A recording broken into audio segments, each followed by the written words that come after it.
के बाना ऊपर ध्वज फहरायो वो, कलसा सजायो सुघर चौक पुरायो वो, चंदन के पेढ़ुआ मढ़ा चले आ बेदाई महामाई मोर गाँव वो। चले आ बेदाई महामाई मोर गाँव। नींबुआ के बाना ऊपर ध्वज फहरायो वो, कलसा सजायो सुघर चौक पुरायो वो, चंदन के पेढ़ुआ मढ़ा चले आ बेदाई महामाई मोर गाँव वो। चले आ बेदाई महामाई मोर गाँव।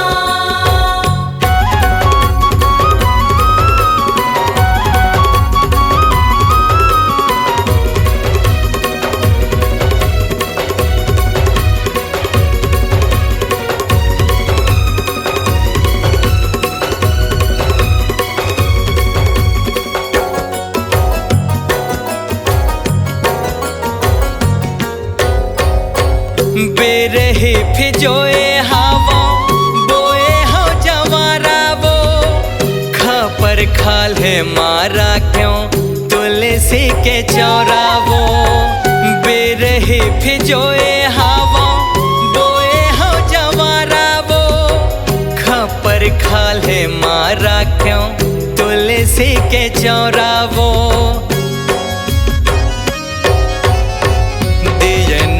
बाती बर के ज्योति जलायो वो, नरियर सुपारी चारो कोती मढ़ायो वो, नवग्रह देवता ला मना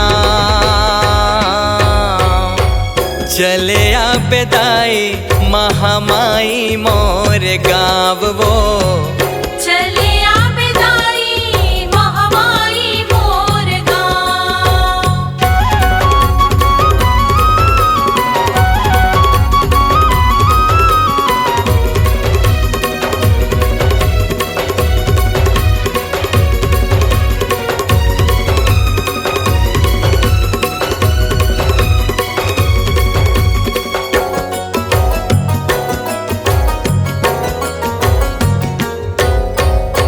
सुरहीन गैया के गोबर अंगना ले पायो वो, माई महटे माँ घर के तोरन बंधायो वो। सुरहीन गैया के गोबर अंगना ले पायो वो, माई महटे माँ घर के तोरन बंधायो वो। संझा बिहनिया दाई जस तोरे गावा वो, सरधा के फूल पतियाला नित में चढ़ावा वो, गंगा जल पखारो तोरे पाँव चले आ बेदाई महामाई मोर गाँव वो। चले आ बेदाई महामाई मोर गाँव। नींबुआ के बाना ऊपर ध्वज फहरायो वो, कलसा सजायो सुघर चौक पुरायो वो, चंदन के पेढ़ुआ मढ़ा चले आ बेदाई महामाई मोर गाँव वो। चले आ बेदाई महामाई मोर गाँव। चले आ बेदाई महामाई मोर गाँव वो। चले आ बेदाई महामाई मोर गाँव। चले आ बेदाई महामाई मोर गाँव वो।